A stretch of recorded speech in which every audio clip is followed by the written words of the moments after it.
Praise the lord. దేవుని పరిశుద్ధ నామమునకు మహిమ కలుగునగాక.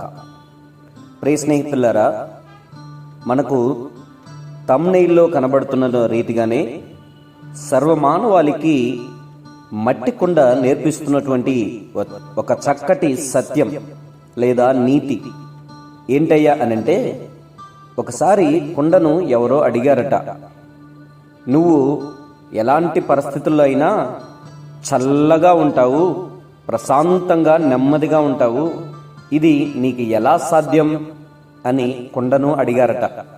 అప్పుడు కుండ చెప్పిన సమాధానం ఏంటో తెలుసా? కుండ ఇలా అన్నదట, నేనెప్పుడు ఒకటే గుర్తుపెట్టుకుంటాను, నేను వచ్చింది మట్టిలో నుండి, వెళ్ళేది కూడా మట్టిలోనికే.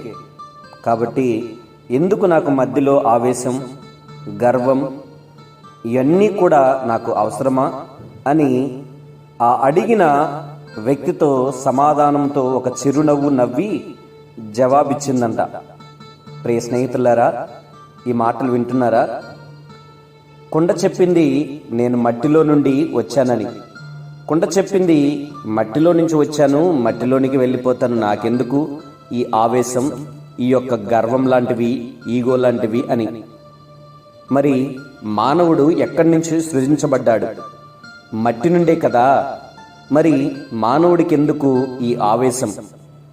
మానవులకి ఎందుకు ఈ గర్వం? మానవులకి ఎందుకు ఈ ఈగో సెన్స్? నేనంటాను, బ్రతికేది కొంతకాలమే కదా.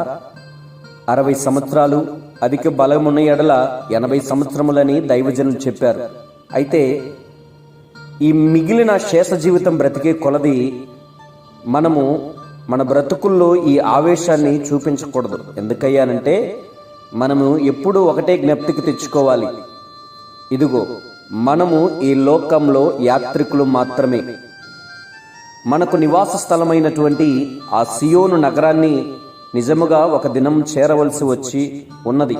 కాబట్టి మరలా ఈ మట్టి నుంచి తీయబడినటువంటి ఈ శరీరం మట్టికే మనము సమర్పించాలి, కాబట్టి అర్పించాలి. కాబట్టి మనకు వద్దు ఆవేశాలు, మనకు వద్దు గర్వాలు, మనకు వద్దు ఒకరి మీద ఒకరు ఈగో సెన్స్లు.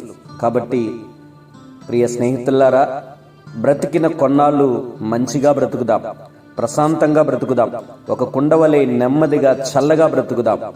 అట్టి కృప దేవుని దగ్గర అడిగి పొందుకొని మన జీవితాలు ముందుకు కొనసాగింప చేసుకుందాం. Praise the Lord. దేవునికి మహిమ కలుగునగాక. ఆమేన్.